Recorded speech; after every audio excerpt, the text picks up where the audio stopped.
Selamat pagi peserta didik Bapak semuanya. Apa kabar? Doa Bapak semua kalian selalu dalam keadaan sehat-sehat dan dalam bimbingan Tuhan. Sebelum kita mengawali pembelajaran kita hari ini, kita tandai diri kita dengan tanda salib kemenangan Kristus dalam nama Bapa dan Putra dan Roh Kudus. Amin. Anak didik kami, pembelajaran kita hari ini yaitu kita akan lanjutkan dengan materi kita yang berikutnya, masih di bab 1, tapi subtema yang berikutnya, yaitu pengaruh perubahan ruang dan interaksi antar ruang di benua Asia dan benua lainnya. Kalau pada hari Selasa, kita sudah membahas tentang dinamika penduduk negara-negara di benua Asia dengan dinamika penduduk negara-negara di benua lainnya. Silahkan Anda lihat buku sumber kita, buku IPS kelas 9 Kemdikbud halaman 76-80, atau buku Intan Pariwara, kalau saya pegangan guru, halaman 49, dan buku Brilian halaman 9-10. Nah, kalau kita belajar tentang pengaruh perubahan ruang dan interaksi antar ruang, kita akan menandaskan pada interaksi antar ruang. Kita lihat slide berikut. Jadi interaksi antar ruang, ya, itu terjadi antara negara yang satu dengan yang lain dalam bentuk kerjasama internasional. Sebagai contoh kita lihat misalnya negara A melakukan hubungan internasional atau kerjasama internasional dengan negara B, atau sebaliknya negara B dengan negara A. Nah, bentuknya ini bisa dalam bentuk misalnya hubungan bilateral atau hubungan dua negara. Kemudian ada hubungan regional, yaitu kerjasama antara negara-negara dalam satu kawasan, misalnya ASEAN, ya, Uni Eropa dan sebagainya. Dan kemudian yang ketiga misalnya saya buat di sini yaitu hubungan multilateral. Jadi kalau di sini tidak lagi terikat dengan kawasan, ya. Jadi bebas dengan negara-negara di benua manapun.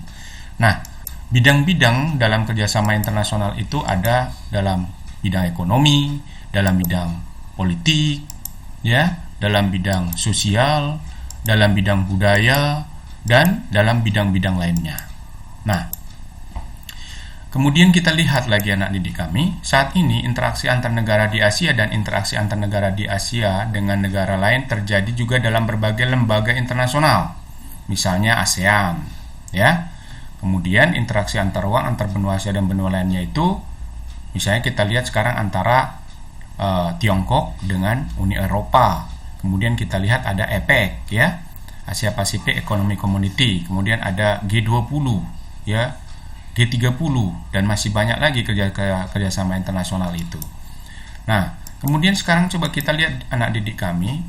Nah, tentu perubahan ruang ini dapat terjadi akibat karena apa? Industrialisasi seperti gambar di samping. Bisa juga terjadi karena urbanisasi, perubahan atau perpindahan penduduk dari desa ke kota. Nah, perubahan ruang terjadi ini maka akan mengakibatkan terjadinya apa? Perubahan fungsi lahan. Ya, yang tadinya sawah menjadi pemukiman penduduk, pabrik, gedung-gedung dan sebagainya, ya. Berkurangnya lahan pertanian. Sekarang kita lihat sawah-sawah sudah berubah menjadi pemukiman penduduk, ya. Hutan menjadi perkebunan dan sebagainya. Kemudian pertambahan infrastruktur untuk publik, jalan tol misalnya kita lihat, ya. Pergeseran ruang produksi. Misalnya dari yang tadinya kita lihat di Jawa Center sekarang sudah ke berbagai pulau-pulau di Indonesia. Nah, pengaruh perubahan ruang ini bisa terjadi karena faktor alam. Misalnya apa anak didik kami? Terjadi gempa. Kalau terjadi gempa, terjadi perpindahan penduduk, ya, dari yang tadinya mendiami wilayah suatu tempat ke daerah yang lebih aman. Tsunami juga. Kemudian banjir, longsor, angin badai, gunung meletus, ya, seperti yang sekarang kita lihat dan dialami oleh saudara-saudara kita di Tanah Karo, ya, akibat dari erupsi Gunung Sinabung.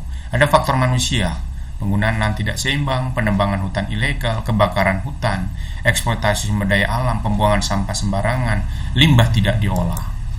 Nah, kemudian anak didik kami, kita lihat perubahan interaksi antar ruang ini juga mengakibatkan atau membawa dampak positif dan dampak negatif. Kita lihat misalnya dalam bidang ekonomi, apa dampak positifnya perubahan ruang dan interaksi antar ruang ini?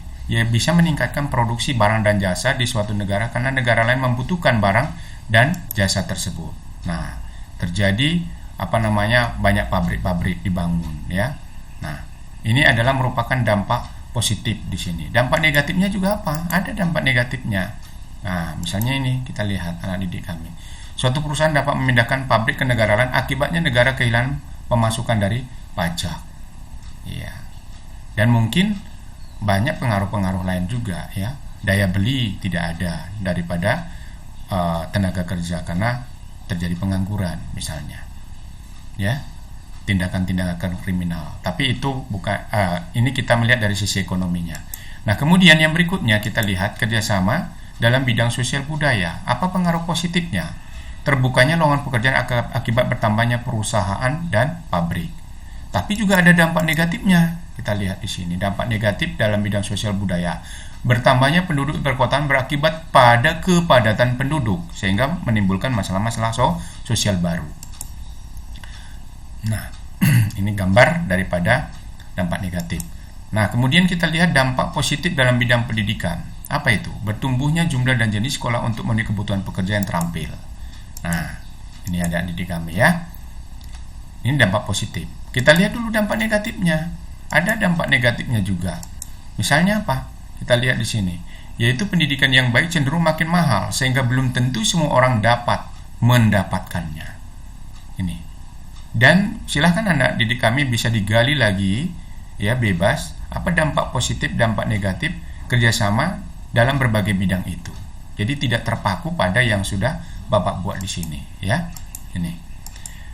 Nah, kemudian kita lihat ini dampak positif, ya, pada bidang politik. Makin banyak penduduk mendapat pendidikan sehingga makin peduli terhadap hak dan kewajiban termasuk dalam bidang politik.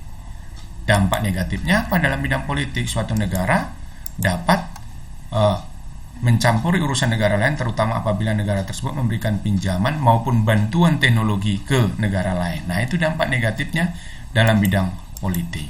Baik anak didik kami, sampai di sini materi kita hari ini, silakan didalami kembali. Terima kasih.